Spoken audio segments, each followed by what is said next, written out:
Breaking చూస్తున్నాం. ఆంధ్రప్రదేశ్ ముఖ్యమంత్రిగా బాధ్యతలు స్వీకరించిన చంద్రబాబు మొదటిసారిగా ఢిల్లీ పర్యటనకు వెళ్లారు.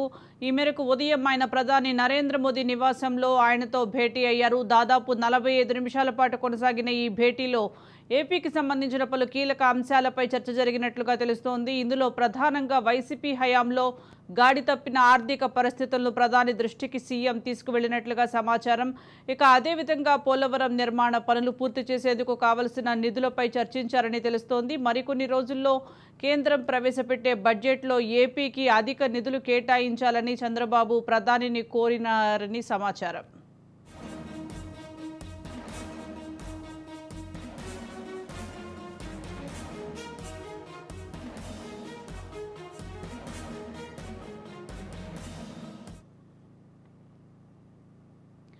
ఆంధ్రప్రదేశ్ ముఖ్యమంత్రిగా బాధ్యతలు స్వీకరించిన చంద్రబాబు మొదటిసారిగా ఢిల్లీ పర్యటనకు వెళ్లారు. ఈ మేరకు ఉదయం ఆయన ప్రధాని నరేంద్ర మోదీ నివాసంలో ఆయనతో భేటీ అయ్యారు. దాదాపు 45 నిమిషాల పాటు కొనసాగిన ఈ భేటీలో ఏపీకి సంబంధించిన పలు కీలక అంశాలపై చర్చ జరిగినట్లుగా తెలుస్తోంది. ఇందులో ప్రధానంగా వైసీపీ హయాంలో గాడి తప్పిన ఆర్థిక పరిస్థితులను ప్రధాని దృష్టికి సీఎం తీసుకువెళ్లినట్లుగా సమాచారం. అదేవిధంగా పోలవరం నిర్మాణ పనులు పూర్తి చేసేందుకు కావలసిన నిధులపై కూడా చర్చించారని తెలుస్తోంది. ఇక మరికొన్ని రోజుల్లో కేంద్రం ప్రవేశపెట్టే బడ్జెట్లో ఏపీకి అధిక నిధులు కేటాయించాలని చంద్రబాబు ప్రధానిని కోరారని సమాచారం. దీనికి సంబంధించి మోర్ అప్డేట్స్ మా ప్రతినిధి శ్రీనివాస్ అందిస్తారు. శ్రీనివాస్, చెప్పండి. ప్రధాని మోదీతో ఏపీ సీఎం చంద్రబాబు నాయుడు దాదాపు 45 నిమిషాలుగా భేటీ అయినట్లుగా తెలుస్తోంది. ఈ భేటీలో ఏ అంశాలు ప్రధానంగా చర్చకు వచ్చినట్లుగా తెలుస్తోంది అంటారు?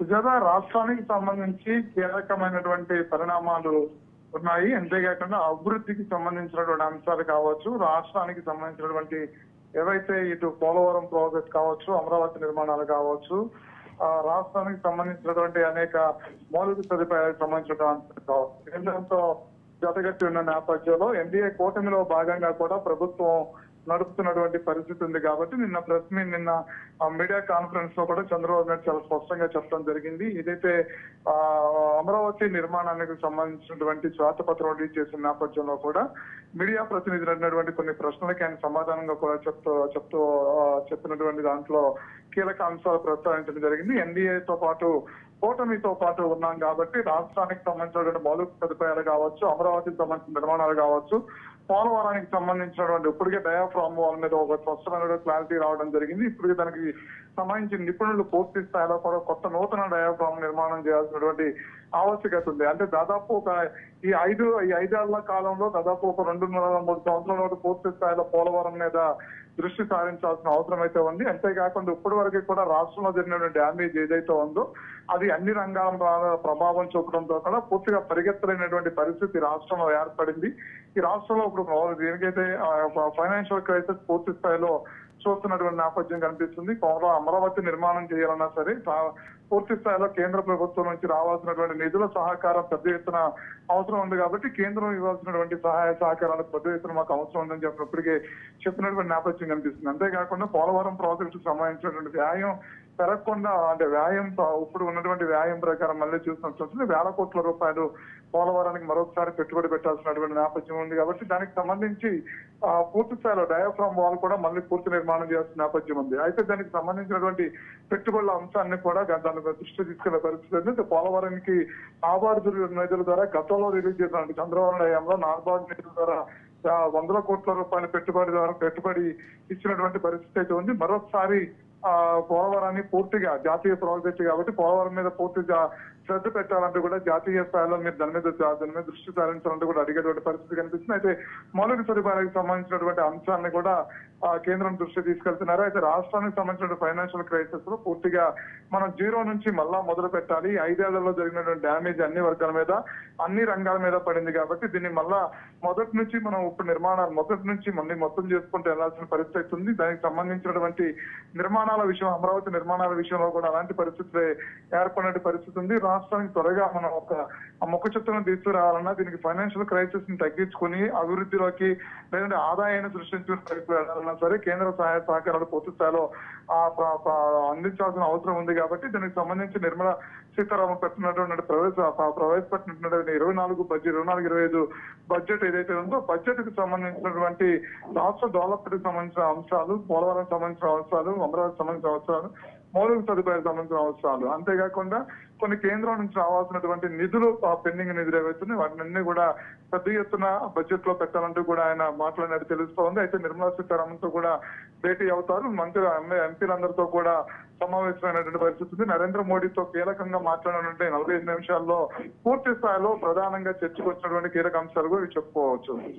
శ్రీనివాస్, దాదాపు 45 నిమిషాల పాటు మోదీతో భేటీ అయినట్లుగా తెలుస్తోంది చంద్రబాబు. ఇటు పోలవరం సంబంధించి కానీ, ఇటు అమరావతి రాజధానికి సంబంధించి, డెవలప్మెంట్కి సంబంధించి నిధులు కానీ భేటీలో చర్చించినట్లుగా మరి తెలుస్తోంది. దీనిపై ప్రధాని మోదీ నుంచి ఎటువంటి స్పందన ఉందో, ఆయన సానుకూలంగా స్పందించారంటారా?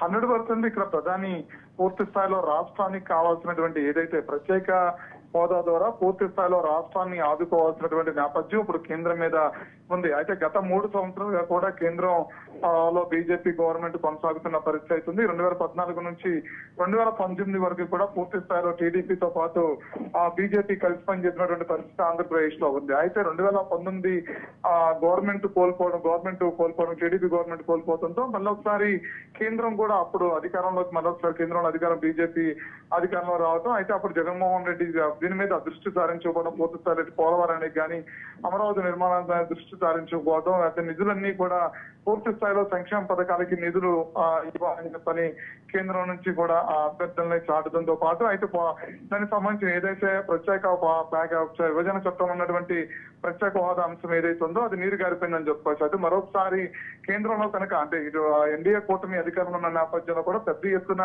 ప్రత్యేక ప్యాకేజీ ఏదైతే ఉందో ఆ ప్యాకేజీ ద్వారా ఆంధ్రప్రదేశ్ ను ఆదుకుంటామని చెప్పని నరేంద్ర మోడీ గతంలో చెప్పినటువంటి నేపథ్యం ఉంది. అయితే దీనికి సంబంధించినటువంటి ప్రణాళిక అంతా కూడా పూర్తి స్థాయిలో సిద్ధం చేసుకుని దఫల వారీగా నిధులు రిలీజ్ చేయడానికి కావాల్సినటువంటి ప్రణాళికని సిద్ధం చేసుకోవాలని చెప్పడం జరిగింది. దానిలో భాగంగా అధికారులందరితో కూడా సమీక్షలు నిర్వహించిన తర్వాత ఇటు పంచాయతీ నుంచి మొదలుకొని పూర్తి స్థాయిలో పోలవరం వరకు అమరావతి నిర్మాణాలకు వరకు మౌలిక సదుపాయాలకు సంబంధించినటువంటి అన్ని అంశాల మీద దృష్టి సారించేటువంటి ఏదైతే కీలకమైనటువంటి ఫైల్స్ ఉన్నాయో అవన్నీ కూడా ఆయన దృష్టికి తీసుకెళ్ళినట్టు జరుగుతుంది.